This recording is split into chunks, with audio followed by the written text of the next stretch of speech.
જીવન ઘડતરની અંદર બે માર્ગ બહુ જ અગત્યના હોય છે, પરા અને અપરા. પરા માર્ગ એ ભક્તિનો માર્ગ છે. મનુષ્યનો અવતાર જ્યારે મળે છે ત્યારે એવું કહેવાય છે કે તેનો અર્થ જ એ ભગવત પ્રાપ્તિ છે. એટલા માટે કહેવાય છે લૌકિકો વ્યવહારસ્તુ દેહ નિર્વાહ હેતુકઃ નૈવશ્ય પરમં લક્ષ્યમ અસ્ય મનુષ્ય જન્મ. આ જન્મનું લક્ષ્ય ફક્ત લૌકિક વ્યવહારનું, આધ્યાત્મિકતાને પામવું છે. અને બીજું અપરા એટલે કે વ્યવહારિક કામકાજ.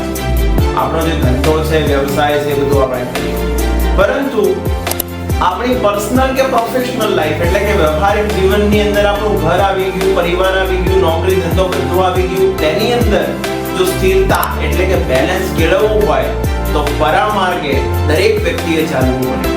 કારણ કે આ સંસારમાં દરેક વસ્તુ અસ્થિર છે, એક ભગવાન સ્થિર છે. અને જ્યારે તમે પરામાર્ગ એટલે ભગવાનનો માર્ગ લો છો ત્યારે સ્થિરતા તમારા અંદર આવવાની શરૂઆત થઈ છે.